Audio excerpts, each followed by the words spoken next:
Yeah. All right.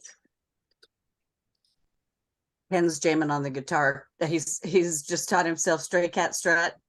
So I Oh, go to how bed every awesome. night hearing I walk right by with my tail in the air. That's Sings okay. the guitar. Whenever I pick up my ukulele, I default to Elvis Presley's Can't Help Falling in Love with You. And my husband Oh, loves it, but then he gets tired of it at a certain point. Yeah.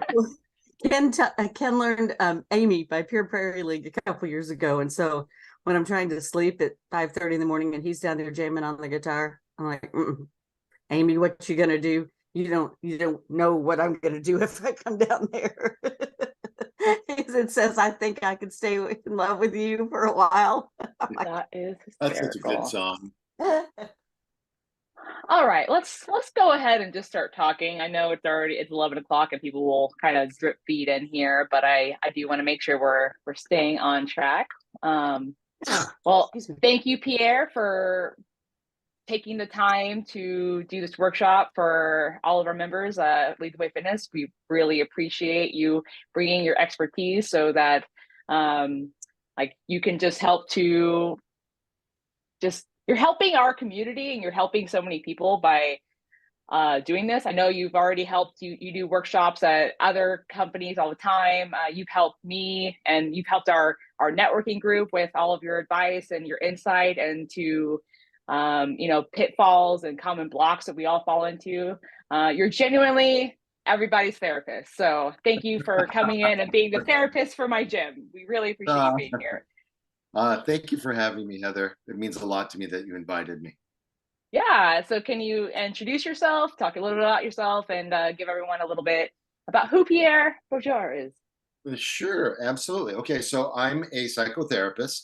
I am also a clinical hypnotherapist, and I am recently an author. So that's exciting. Those are my titles. Beyond that, I am a father, husband, married for 25 years, got four wonderful kids, and I love what I do. Absolutely. And he's a best-selling author, by the way. Is his book is Psychology of Me. I read it in one night. It's only 72 pages long. Super great information. So if you pick up a copy, highly recommend it. It was a great read. I couldn't put it down when I picked it up. So highly recommend It's Psychology like of that. Me. I got it the other day. Yeah. I need to get my So, physical copy still. oh, I have one for you. I'll be sure that you get it next time I Awesome. see you. Yeah, for sure. So, yeah, and thank you for saying that. I'm trying to stay humble. So best I selling. will I will I will bump you up because I thought it was a great book and I will scream your praises if I have to. Well, thank you. It's the book is very like direct and right to the point, and the reason being is that I'm a busy guy. I know you're a busy gal, and most of the people I assume that are going to be reading it are. So, like I said, I tried to get right to the point, keep it light, cut out all the fluff so people can get through it and easily flip through it and compare notes. And yeah, so anyway, Yeah. I it's had one of my clients read it and she really enjoyed it a lot. So I highly recommend that book to anyone who's interested in it. All great. right, so let's talk. So I wanted to bring you on here because it is a very common issue that whenever anyone's trying a lifestyle change, change is hard, especially when you have years and years and years and years of habits you've already built around your current lifestyle. So going into, okay, I need to lose weight, so I have to start working out. I have to start eating better. I have to do all these new things, which in the beginning could be like, oh yeah, I'll just do it. But then when the first couple of weeks wears off, you start to realize, okay, like now I have to actually stick to this, and now it's a little bit harder. It's not fitting as seamlessly into my life like I wanted it to, because we're always a superhero in the future. Like we're always going to be our best selves tomorrow when we're thinking about it the day before. I'm going to start tomorrow. I'm Right. going to start Monday. I'm going to start next month. I'm going to start January 1st. Yeah, So and then I life wanted to bring, creeps in. Yeah. So I wanted to bring you in to talk about this a little bit because I know that could be a common problem for a lot of people. I know I struggle with it from time to time. That's why you are also my therapist, because you helped me with a lot of great change. So why is change so hard for people? Well, I think, Heather, you bring up a couple of really interesting points. The first is when you're making a shift in a lifestyle change or a shift like that, it's committing the time and having the energy and the desire to actually jump in and start, making those changes, whether it's around diet or quitting smoking or whatever it is, drinking more water or just going to the gym. So, and so I think it's normal for us to jump in with some enthusiasm because we've connected the change to these behaviors. But where we fail oftentimes is we haven't made the shift here. And so I think that's a big part of it. And we're talking about a lifetime of programming, a lifetime of what I prefer to call conditioning. You've been conditioned to think and believe in certain ways, and now we're changing the behavior, but we haven't changed the thinking. And so I think that we're kind of shooting ourselves in the foot right out of the gate. So the enthusiasm that you have at the beginning is often short term and doesn't produce the long term change. And so it isn't really just about making habitual changes. It's about changing all aspects of who we are. And I think the other part of what you were saying, which I think is very important to touch on, is that the changes, we have this enthusiasm and we begin to make those changes, and then maybe we're seeing a little bit of progress, and so we're like, oh, okay, so I can rest on that and hang out here, and then we plateau. So what happens is we plateaued in the workout. We're not getting the gains that we want. We haven't changed our way of thinking enough to push us past that barrier. So I think that it really starts with reevaluating, who am I? And to me, it always comes back to that question: who am I? Who am I? And it's not who am I at the present moment. It's who am I at a greater level. Interesting. Yeah. So somebody, it's your higher self. You use the word my better self. Soul, spirit, whatever you want to call it. I really don't care what you call it. It's who am I at that level? And once we can hold on to that, transformation starts to become much easier, and you start to see the results much faster. So it's the identity issue, is what you're saying? I think it is because for whatever got you to start eating the way that you do, whatever got you at the weight level that you're at, whatever got you to the point where you sit and watch television and eat a bag of Fritos as opposed to going to the gym and living more of that lifestyle, it is part of your identity. And I think what's really interesting is that the way that the ego works is it will protect the identity. The ego will protect the identity at whatever cost. So the shift is not necessarily just I'm changing my eating habits. It's a threat to who you are as a human being, how you've identified for all of these years. So making that shift can be really difficult. So it's a little bit of like cognitive dissonance where Yes. like your actions aren't aligning with your current beliefs and attitudes. Well, I think they are aligning with your current beliefs and attitudes. That's why you're here. What you're looking to do is make a shift at another level to a new way of being. And that new way of being isn't just the things that you do, it's who you be. And okay. That's what we yeah, okay. talk about in the book quite a bit, is that who you really are is not the person you think you are right now. The person you think you are right now brought you to where you are right now. But that's not who you are. That's who you've been conditioned to be. So once we realize that once you dissociate from that identity and start to understand that I am something more, something else, and I've just done this. I've assumed that identity. So you can Once you've made that break, then it becomes a lot easier to become everything that you can be, because Okay. it's not predefined. So do you see where the switch is there? Yeah. And it's a It's like minor switch. when, sorry, go ahead. No, I was just saying, it's just a minor switch. You know, we think we got to do all of this stuff, and it's just this little cognitive switch that when you go, oh, there it is, and you catch it, then you can make the shift. Yeah. So it's kind of like for example, some people will say I'm going on a diet, but a diet is temporary. But if they start saying I am living a healthy lifestyle now, that's an identity shift versus a temporary thing that they're doing. Yes, and I am a healthy person. It doesn't matter. Now, your body got you to, or your mind got you into the current physical condition that you're in, right? So you may be looking at it and say, well, I haven't been living a healthy lifestyle. You know, I'm overweight. My cholesterol's real high, whatever that is. Well, in this moment, this is the result of your past thinking. You know, so at this point, you go, well, wait, though, this is not who I am, not who I am, not me, who I am at this core level. I'm not this. And I'm obviously not this because I'm not this ego version of myself. I am something more. And I know I am because I have this desire to be it. You know, so that lives inside of you.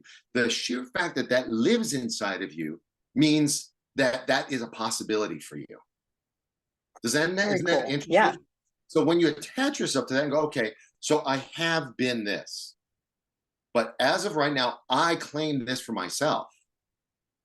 So you can put aside all the teachings that your parents gave you, your siblings, your rabbis and priests, and put all that stuff away temporarily. You don't have to get rid of it altogether, but you just put it all away, you know, for a little bit and say, okay, so who do I want to be?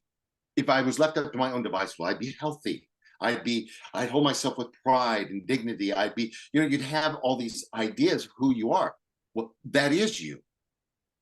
That is you. So you just need to bring that into the forefront as opposed to all these other things. And you essentially create a new identity, a new you. So the going to the gym is not the new you. The new you is emerging, and part of the new you does that. I do that. I go to the gym. I drink a lot of water. I live a healthy lifestyle. I am a healthy individual. You know, so once you claim that, then that becomes your new identity. Is that too confusing? Am I blowing you away here? That definitely makes sense. So and if anyone has any questions, feel free to drop them in the comments and we'll make sure we pick them up. But so like this concept is amazing and I love it so much because it very much is relevant to my journey from being 230 pounds to, you know, being a power lifter who could deadlift over 280. So from going from being sedentary to an athlete, but I know for me that took a lot of conscious effort and habit can be really strong. So I know we have talked a little bit about because habit is strong and we can get stuck in kind of like, I think you talk about trying to wake up out of the hypnosis of daily life. Can you explain that a little bit and we can go into some tools and strategies to break out of, because I know we just can get stuck in our routine. We can get caught up in work and everything we plan to do and we say we're going to do ends up just thrown out the window because the day gets ahead of us. Sure. Well, I think it goes again back to what we were referring to earlier, your ego. The ego has this conceptual self. And within that conceptual self, you also have these habits, these ways of being that you show out into the world, right? So I don't want to get off track. Would you repeat the question for me? Because I can easily keep going back to that. And I really want to answer your question. Yeah. So you had talked about this where, you know, we're trying to wake up from the hypnosis of day-to-day life. Can you explain what hypnosis in our day-to-day life is? Yes. Okay. Thank you. So hypnosis really is what we're talking about. You have been hypnotized within this state of hypnosis. And it's essential that you keep in mind that from the ages from 0 to about 8, 10 years old, we're in perpetual hypnosis. Kids can take in everything. They're just giant sponges. They haven't really formed the identity yet, or this ego. So they're just taking it in, and they're essentially in this state of hypnosis. And within that is suggestibility. And that's how the ego is formed, right? So what happens is, because we rely on the ego, all right, or this way of being, all these personality traits that exist below our consciousness. You know, Heather, we're only conscious 10 to 15% of the time. So when you think of that in a day, that's like an hour and a half in a day that we're actually consciously aware. I am here. I am choosing. I am I. Okay. Rest of it is a program. It's just running. The program is just going and going in the background. And we just do, because we haven't become conscious yet. We haven't started the discipline of waking up and becoming more aware of our programming. So all of these habits shoot us in the foot. We continue without thinking, go back. So I'm going to give you a really good example of how we're hypnotized as children. All right. I go to my grandmother's house. I love my grandma. She's so nurturing and so caring. And I just feel the love in her home. And the smell of cookies is always cooking and is always baking in her home, you know. And I have this really positive association with love and acceptance. And I've connected that to the smell of cooking or baking cookies, right? So now I've made the decision, I'm going to live a healthier lifestyle, and I smell those cookies. Not even at grandma's house. I'm just walking through the mall, or I'm walking into to whatever, and I smell that. Instantly, my brain is connected that positive association. Now, I might not be thinking, oh, this reminds me of grandma, but I have these gooey, warm feelings. That's attached to the smell of cookies or eating cookies. So how am I going to break that? Well, that's where hypnosis becomes a very powerful tool. So we can separate those two things. The smell of cookies is not necessarily associated with grandma. The love of grandma is the love of grandma. That stands separately. And I disconnect the smell of cookies, and I can associate something like, you know, this is who I used to be, and I used to eat that. And now I see cookies as a very special treat, but they don't carry the same impact. So I can release that connection.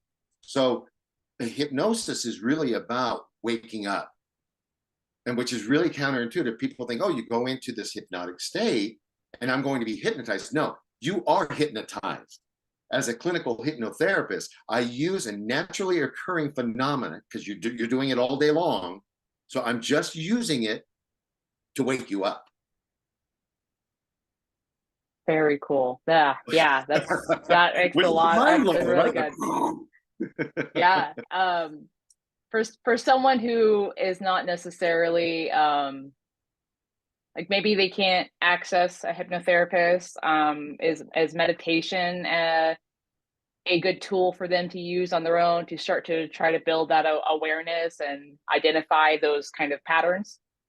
Absolutely. You know, I think yogis and Buddhists and Hindus have been using that technology, you know, that science or that spirituality.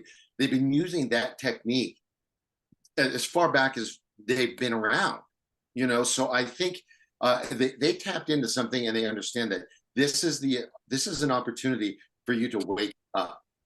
It's for you to snap out of that hypnotic state. So it is a highly effective tool. I personally believe that if you're trying to direct the hypnosis or like self-hypnosis, or if you're trying to self-direct in meditation, there's the mind chatter and there's a bunch of other stuff that's going on. So it takes a little bit longer. But when you surrender to a hypnotherapist and you discuss what the goals are, it's direct, it's fast, it's focused, it's, you know, it's like a laser point, and we can get right to the target. So in my opinion, and again, this is just my opinion, hypnosis is a more direct and effective tool. But I think if you're doing it on your own, meditation is amazing. And you hypnotize. Are you I swap the words there often. You meditate a lot, right? Yes, I do. Yeah. So Yeah, you know, so I think the number one thing with meditation is most people's complaint is that they have too many thoughts in their heads to meditate, yeah, monkey mind. which is actually counterintuitive because that is the point is you're supposed to just acknowledge those thoughts and then let them go. But people get impatient with that and it's frustrating. It is frustrating. Like Sure, absolutely. I but agree. I can attest to, so you have hypnotized me before and it did feel very direct. You got to the source of the problem I was dealing with, and I felt joy towards the thing I felt most averse to, Hmm. which was shocking. I'm like, wow, I'm like smiling over the thought of studying right now on the weekend, which is like the time I don't want to do anything. Sure, yeah. So yeah, hypnosis is really, really quite effective. Just from my experience with it so far with you, and in combination with meditation in my own practice, it's been a very great tool. So, all right, that was, thank you for answering that. So let's move on Well, here. before yesterday you and I had a conversation, and I thought it was a huge takeaway for me. You used the term recovery time or Mm, recovery, like you sleep and you need your recovery. And it became so clear to me that that meditation is probably the most directed, conscious way that we can recover. You know, yeah, it's kind of like we've been in this hypnotic do physical state all day long, and taking periods of time out during the course of the day, 10, 15 minutes to recover from everyday life and reconnect to that higher self, I think is essential. I think, yeah, and I so, totally agree. yeah. So I mean, I don't. You can probably talk more about recovery than I can, but that association was really powerful for me. Yeah, so it's important to train the body with strength training, but it's also really important to train the brain too. And that's Mm, where meditation is a direct training for the brain, because otherwise we are often just left to our impulses. We're not able to observe what's happening as they're happening. And we just, next thing you know, we've eaten something that we didn't really intend to because our goals are different than what that meal will bring us to. And getting in the habit of meditating and just building the building the strength to put space between you and that impulse is extremely powerful. yeah, yeah. I love that. Yeah, and I think Heather, really the point is, it is a discipline. Our entire life, we've been checked out. We're essentially checked out.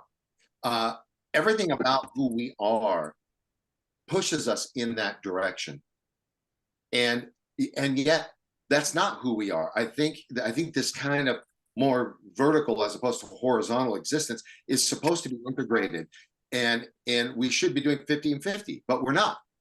We're doing 80 and 20, or Yeah. 10%. And that's why we're missing so much. And that's why we have that lack of control over our impulses. Yeah, So, most definitely. okay. All right, let's. I think we hit that one good. Oh, so another question for hypnosis. So, how does hypnosis help in accessing and bringing unconscious motivations into our awareness? Well, we touch on that a bit. The unconscious motivations. Um, I I believe, and I'm yet to find anything that would substantiate it or deny it. But that motivation to move forward and to grow and expand is, I think, is part of that higher being, that higher self, or that whatever that part is. I think it exists. It's part of that. I'm just going to call it soul, because I don't know what else to call it at this point. Spirit, but it's part of the nature of the soul to do that, to expand and to grow. Homeostasis really is what our ego and body are looking to do. We want to maintain this level at any point, but the soul or spirit or whatever that is chiming in and is trying to get you to expand and be the best that you can be. So I wouldn't say that they're unconscious, maybe they're just not actualized because we're not spending enough time in the vertical, we're spending too much time in the horizontal. Does that make sense? Yeah, definitely. So how would you, so I put this in our teaser for this, but you would put this so well. I can't remember what it was exactly, about letting go so you can step into like the possibility for you can become. Can you elaborate more on that one again? I think that was really powerful, and I have some questions to play off of that as well. Yeah. So yeah, I think we talked about the idea that the idea is really to kind of step into the possibility, to the openness of what we can be. And again, homeostasis, the ego saying, stay here, we'll stay where it's safe.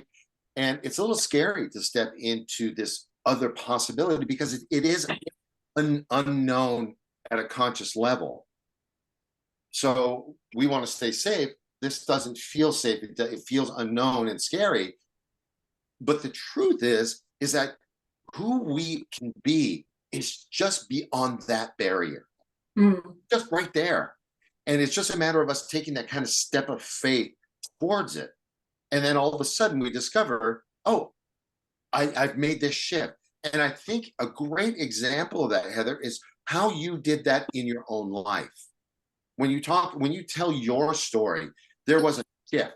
Somewhere, somehow you woke up and you were never the same again. That's a good way to put that. Yeah. So can I share that a little bit to give some people some insight if they don't know? Yeah, please. Yeah, so I grew up in a low-income family, couldn't do sports when I wanted to when I was a kid. So all of my hobbies were very sedentary, on the computer, art, that kind of thing. And so only vegetable in the house growing up was ever spinach. So I didn't know anything about nutrition.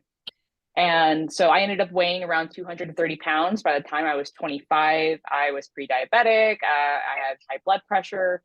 Was dealing with low back pain already when I was still so young. And there was a day in I don't remember exactly when it was, but there was a day when I realized, because I had always wanted to be an athlete, but I thought you either had to have the income with your family to go into sports, or you had to be genetically blessed. And I thought I had neither of those things. But one day I kind of realized that's nonsense. And I decided that, okay, what would an athlete do if they had to work start all over again and work from the ground up? How would an athlete build themselves from the ground up? Because I wanted to be an athlete. And so that's where I started. And I started to think, okay, like I'm going to eat like an athlete. I'm going to, make sure I'm exercising every day like an athlete at my level. Like I wasn't trying to just do, powerlifting out the gate. I started with walking and stretching. So and then that shift became not just what was in my head, but in my dialogue. And so at the time when I was 230 pounds, people were like, oh, are you on a diet? Whenever I would make healthier choices, and I would correct them and tell them, no, I'm living a healthier lifestyle now.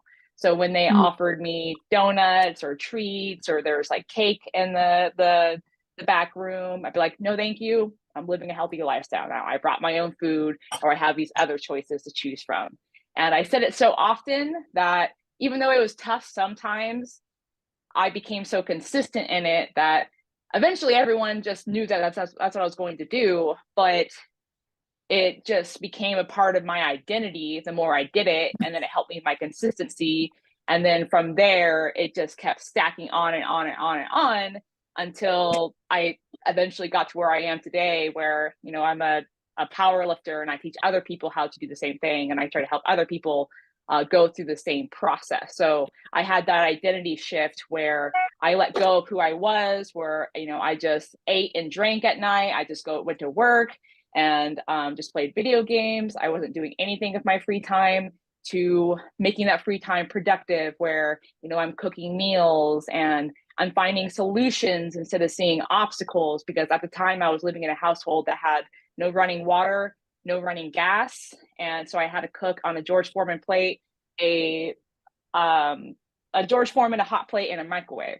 So instead of being obstacles and just seeing obstacles, I just started to find solutions, because if you're looking for obstacles, you're going to find obstacles. If you're looking for solutions, you're going to find solutions. And so that was a big mental shift of just, who do I want to be? And then just constantly every day telling myself the new story every single day, until it just became a part of my soul. Isn't that interesting, Coach? And what I kept hearing you say, you know, is who I want to be. And I'm going to say that it's who you actually were. And you had denied that through your upbringing. But that's who you were. And that's who I love you were that. destined to be. And all you had to do was put aside the other thing and just let Heather be. You know, so you didn't become a coach. You were a coach and stopped being what you were before. Isn't that amazing? That's beautiful. And I love that. Oh my gosh. Drop the mic. It's cute. Yeah. That's really well put. Making me blush on Zoom. Yeah, so that's a really good way to put that. And it's just the changes you're trying to make should be a part of your identity.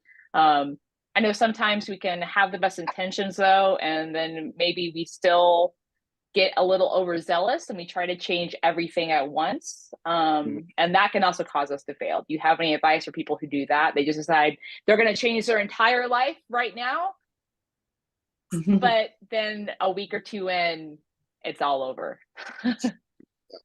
Well, yes, I do. I think that you've got to be gentle with yourself. You know, this is a process. You went through all of your, you know, your childhood, your adolescence, your teen years into your young adult, being programmed into thinking a certain way. And that took time. It took time to build that identity. And you are chipping away at the stone to reveal the statue, the beautiful statue, the art piece that's in there. And you can't just hit it once and have all the pieces fall away. And there's, you know, the statue of David. It takes time. And so you start shaving off the big chunks first, and then you start getting into the fine work. So I think being patient with yourself, you're a work in progress, I think is an essential part. Yeah, I think that's probably it. And really celebrating those wins. You know, the little wins that I've reclaimed some portion of myself, a true identity. That's a big deal. It really is a big deal. When you made the choice to say, I'm going to choose broccoli over Reese's Pieces. You know, that's so accurate. You know, when you did that, there's a celebration. And we don't do that as a culture, and that's a real shame. And I think cultivating that, and damn it, stop taking it all so seriously. You know, I mean, like, okay, so you treated yourself and you gave yourself half of a Reese's, you know. Okay, so what? You know, and you've got to enjoy your life a little bit too, and, you know, realize it will fade away, and then maybe it'll be just an eighth of a Reese's, and maybe none at all. I don't know. Yeah. So yeah, and I'm sure you as a coach, you probably tell that to your people all the time. Yeah, absolutely. And something I say a lot too is like, were all your other meals of the day great or decent? or there are whole Awesome. foods in the most of your day, but you had a treat, that's fine then. And if Sure. that's not the case, then what are you going to do about it tomorrow? Yeah. Sure. Because what I tell them a lot is, you know, your actions are going to dictate, your actions say more about what you want than anything else. And if you have that cognitive dissonance where your actions aren't equaling, you know, what you want to see in yourself, then there's a disconnect. And the only way to fix that is by trying to be more conscious and proactive about making those changes the next day. That's why I'm a big fan of journaling, because then you can pay attention to those habits and build more awareness and just kind of have those conversations with yourself. Like, okay, like I binge ate, like when I was overcoming binge eating and emotional eating, I would journal. Like I still have all of my journals from when I was at this time, like 7 years ago, where I was just trying to make better choices, trying to get over binge eating. And I would have to journal about it. Okay, I binge ate again today. This is how it made me feel. I didn't feel good about it. This is not who I want to be. This is who I want to be. And so what are the steps I need to take to try to put friction between me and that habit, make better choices. It ended up being that I was under eating all day long, and that was causing me to binge eat at night. So once I started to actually just eat enough during the day, it ended up settling itself. So that's one of my biggest like tricks for helping people with binge eating, is to see if you're under eating, and then you can, you know, actually be nourishing yourself enough that doesn't end up happening. But yeah, so that's one. But Alice had a great question. Like, how about those who have yo-yo dieted? How do you change that? Well, you know, that I feel like you probably have a lot more experience with that, with yo-yo dieting. Again, in my opinion, how would I deal with it? You know, I would strengthen the connection to this other part of who you are. You know, I would assume dieting, and I think you're going to agree with this, dieting is not a good thing. You know, again, it's about it's about stepping into the possibility of who you can be. You know, and I would feel that a yo-yo dieting, I'm not that you I'm assuming that means you diet for a little bit and then you stop and then you start again. Is that what we're talking about with yo-yo dieting?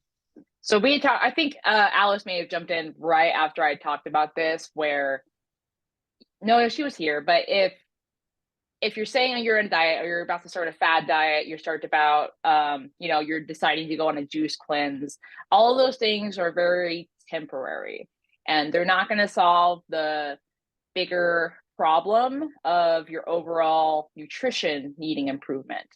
And so, yes, you might get some quick weight loss, but because you haven't changed your diet, your usual lifestyle of eating, then you're usually going to just gain it back.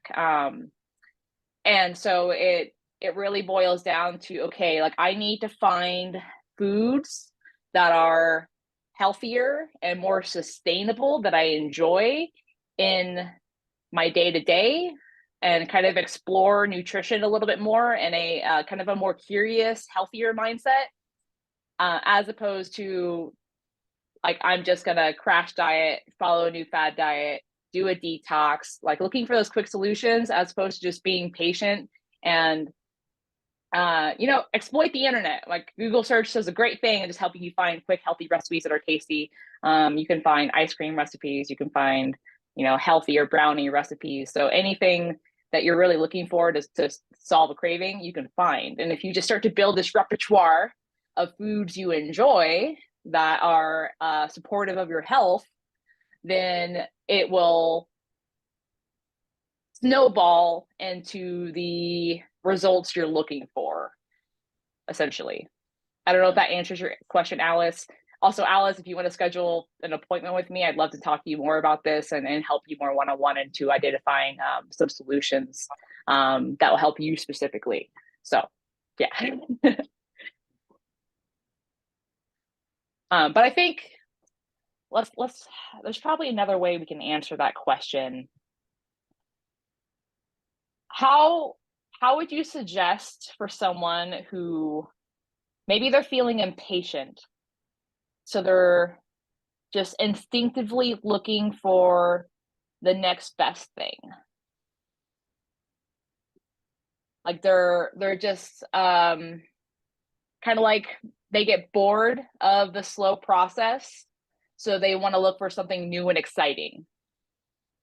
Like maybe it's a stimulus issue where, you know, they're not feeling very stimulated by what they're doing, and so it's just easier to Google search, you know, diet to lose 10 pounds in a month or something like that. Like, how would you suggest someone trying to get out of that loop of just, instead of just sticking consistently to a few small changes and enjoying their life in the process, they're just always looking for it. It has to be hard. I have to suffer for it in order to get results. Because that's a big issue that people think, is that they think they have to suffer in order to get results, when I preach sustainability over everything else, or looking for the most optimal way. So someone who wants to make it probably way too hard, how can we get more grace in those situations and kind of get out of that train of thought? Yeah. Well, you know, I when Alice asked the question, you know, the therapist flag went up, and I was sort of thinking, well, what's the motivation behind that? Why yo-yo? Is this, I'm going to try this fad diet because I've got a wedding in a week and I've got to fit into this dress? Is that what we're talking about? Or is it like you suggested, I'm bored. I'm bored. I need something in my life to create some interest. Or am I one of these people that, like, I like to have a goal or a target? You know, are they short little target things that I can hit that improve self-esteem? But then it shoots me in the foot because the weight comes back. I mean, it would be really interesting to know the motivation behind that action. It would be having that information would help to explain, you know, to dive deeper into it. Yeah, so I think that that's kind of what I wanted to add to that question. Mm-hmm. She answered, if you want to know. Yes, the way she said it's emotional eating, which, Alice, I will also help you with that. I'm very, very good with helping people with emotional eating. But I would love to hear Pierre. So emotional eating, like you're doing really well in a healthy lifestyle for a while, and then something catastrophic happens, maybe work stress, maybe family drama, someone passing. How do you work through that and not fall back into old vices and using food as an emotional crutch? Well, we talked about the cookies, remember? And that's exactly what that is. You know, the food is not a substitute for. I don't like it when people say that. It's not a substitute for. It is linked up to it. I mean, those things are literally the same thing. I want love, cookies love. They're the same thing. Or I want control, cookies control, or whatever that thing is that you're associating it with. I'm bored. This is a way to get out of boredom. So again, it's all of those associations. And the only thing I can say is it's not your fault. You know, you were trained to do this, and you're looking for a way to feel better in the moment. So it is so complicated and complex, breaking those links apart, but it is absolutely doable, and you can try to do it with just sheer will. And some people are really strong that way. They're amazing. I'm not one of those. My will is not that strong. You either No. If that cookie's there, I'm gonna tell you right now, unless I'm doing something in here, I'm gonna eat the damn thing. I like them. I love my Oreos, you know. But you know, so attaching something positive to either denying that or attaching something negative to the positive association and breaking that link is really the key. It really is the key. that and finding new behaviors that are going to replace that, have the same reward. For instance, I'm sitting on the couch. Maybe my relationship is not doing very well. It's struggling, and we just had a blowout, and I'm sitting on the couch, and I'm sitting here dealing with all of these feelings, and I don't know what to do with them. And I want to feel better. I want to feel better. So the brain says, cookies make you feel better. Chips make you feel better. Whatever that thing is. Boy, I'm really having a thing with cookies today, aren't I? Maybe I need to go eat a cookie and come back. Yeah. So those, it's about trying to get yourself to feel better. But that's that old program. You're stuck in this loop and you're just kind of, you're going back and forth. And so a shift in your physical being is very helpful. I'm sure you use this a million times. You've got this anxiety building, all these emotions, and then you just change your state by changing your physical, what you're doing physically. That can often be the cure. Sometimes the motivation to go, well, maybe I'll just go take a walk. Well, the motivation is not there. That doesn't feel like it's going to help. But what if all of a sudden you've attached a very positive feeling to going for a walk? Now, all of a sudden, going for a walk sounds like a great thing. I want to go for a walk all the time. Well, then you've replaced that habit. You've attached a new you have a new positive association to that behavior. And I think that is, to me, the most effective way to move you through it. Yeah, absolutely. And coming from someone who used to be honest to God, still deal with emotional eating from time to time, it does happen. Like sometimes when we have these habits, they still exist. They just get quieter over time. The more you just work on finding ways to cope with, like finding better coping mechanisms. Like I do use walks as a way to, when I'm feeling anxious and stressed. I've attached a lot of positive feelings to going on walks. Like I listen to music I love. I listen to a podcast or an audiobook. I use it as time to talk to my husband, and we just kind of talk things out. So there's a lot of positive associations that I have going on walks now for a way to deal with stress. But when it comes to food, so when I had first started my journey, like I was a binge eater. Like I was a hardcore. I was eating anywhere from like 28,000, like 2,800 plus calories a day. So I was definitely addicted to food. And so there was a lot of things in my life that made me sad, and I numbed it with food. And for me, it wasn't so much about taking those things away as it was finding healthier alternatives to scratch that itch and fill the void. Like I drink energy drinks, I drink sodas. But then I realized, why do I actually want this thing? Is it really because of the sugar, or is it just the novelty of opening a drink whenever like I sit down to play a video game or I sit down to do my computer hobbies? And so I ended up switching to like a tastier 0-calorie soda that I actually liked. I just explored all the sodas until I found what I liked. The same thing with ice cream. You could like, and all of my history of dieting and fad dieting, yo-yo dieting, trying to eliminate ice cream was just a non-negotiable. I would always end up caving and then binging on ice cream. Whereas I just went and found the healthier alternative. I leaned on Halo Top ice cream. It's a high protein, low calorie ice cream. So I could eat the whole pint, which is only around 330 calories, and scratch that itch, get that psychological feeling of fullness I was after, and then be okay. And then like a lot of times I was just seeking the desire, the psychological feeling of feeling full.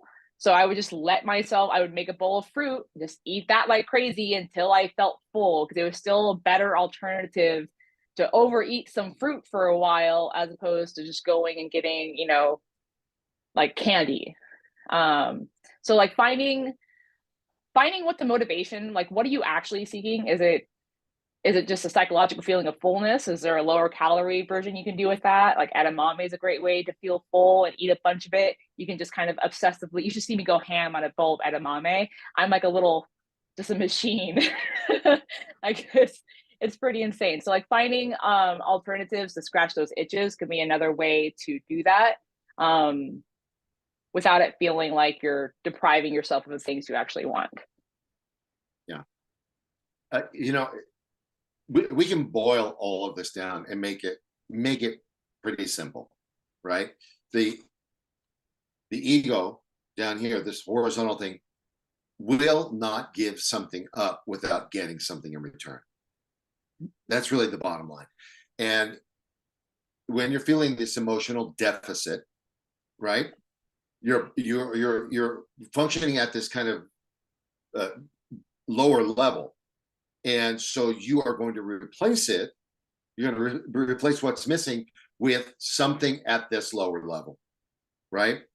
But when if you can realize that I'm feeling this deficit, I need to replace it. And that could be an emotional deficit. You and your partner are battling. It literally took a lot out of you. You need to replace that deficit. So the choice then becomes: do I want to do it with the same mind that created the problem, that thinking, or do I want to do it with a different mindset? Do I want to go vertically as opposed to horizontal, right? And so that's the shift. And so I'm not going to do that. I'm going to replace it with this. So whatever that is. That's amazing. That's so well put. That's phenomenal. All right, we have about 10 minutes left, so I have a few more questions. Okay. Let's see. How can finding a mentor in this type of work or whatever change you're trying to do enhance the journey of self-discovery and change? How can finding a mentor help facilitate? Well, that's what you and I do. That you and I are all about our own evolution and helping other people do that. And you and I both subscribe, and I see Amy there, and I know Amy is the same way, to Giver's Gain. We love this. You don't really get something until you give it away. And I think that that's why we are in this line of work. You really start to get it when you give it away. So I think it's a two-part question. One, you have to ramp up. And I think finding somebody that you resonate with is really important. Somebody who's done the work, whether that is around your diet or around your fitness or around your mental health, whatever that is, your spiritual health, whatever that is, find somebody that speaks to you, and realize that this is the open door that you're going to start making that step. And really, it's about trust. But the big part of it is, I don't know where I'm going. I've had a bunch of people in my life tell me who to be and how to be. I think a really good coach or a really good therapist or whatever is not somebody that's trying to make you into who they want you to be. As a therapist, my job is to gently lead you back to yourself. And it's about the true self, the self you want to be at the core level, not the self that everyone has told you to be. So I think finding someone that helps, that has got that kind of a mindset, is essential. And then after you've done that work for a while, then it's on you to give it back and be available to the next person. I love the idea, and this might be really kind of big and out there, but I feel like my life mission is to help other people to wake up to who they really are. And I feel that at the core of that is love and compassion, and there's giving, and there's growth. There's all the wonderful things that human potential has to offer. And I think that most of the stuff that we're seeing in our world today is because we're in this hypnotic state, which is very down here. And I think that if we can all start moving towards more of this awakened state, we're going to start seeing the world be a much more loving and inclusive place. And I love that you're doing that type of work. That's the type of work I'm engaged in. And I think that even if we do it for an hour once a week, or if we do it 8 hours a day, that's really why we're here. Yeah, absolutely. I love that. And that's why I love my gym, is because we have a bunch of people who they're all there to seek more from themselves out of their lives. They would be surrounded by other like-minded people who want the same thing. And everyone's so encouraging for that reason. And it's really it's a wonderful community that we have. So what are some recommended daily or weekly rituals that can support the awakening process? Okay. Um, I think that to me, the best way to go about it is that you have a weekly check-in with someone. And I don't mean necessarily an accountability partner, but it could be. Absolutely can be. It could be a coach, a therapist, a guru, a priest. It doesn't really matter. But again, it's that person that you've got this kind of connection with. And that you've committed that hour or 2 hours or whatever that time is to having these higher, deeper, more philosophical conversations. That's the whole point. So I think that's essential. And you can pay for it. You can get it for free. There's a bunch of ways to do it, but I think it needs to become a commitment that I will do this once a week for myself. Some people go to church every Sunday. I think that's great. If that's your thing, make that your thing. But meet with someone, not just go and listen. And I think, and then every day, at least one meditation a day. That's that 15 minutes, either in the beginning, middle, or end of your day, where you practice some gratitude, some self-awareness, and just connect to that higher self. Eventually, that may grow. It may grow to 3 or 4 times a day, and for shorter periods. But I think that, again, that's essential. You have to do that. And then, of course, good diet, good sleep. Those things are essential. Yeah, absolutely. And when it comes to exercise and nutrition, all it can do, like other than the things it can do to improve our body composition, what you eat and how much you move also plays a big factor in like your brain performance. So you're going to make better decisions. It'll be so much easier to go through this journey when you are making those decisions. And that was a big factor for me. It's just, I know if I eat better and exercise every day, I'm going to think better. I'll end up making better choices because of it. And it all just conspires into this big ball that it's all connected. It's all connected. Yeah. It's really about the commitment to something bigger than yourself at this level. I really think that that's really what it is. What else is there? How can I be of service? How do I connect? Whatever that is, but something that moves you personally, that's bigger than my common area. And that once you've made that connection, once you've made that commitment, the rest starts to become a lot easier, and the way becomes very clear. Yeah, absolutely. All right, so we're about done. So if there's one thing that everyone could take away from this, what would it be? I think that last point really kind of summed it up for me. That was very, that's really kind of what we're here to do.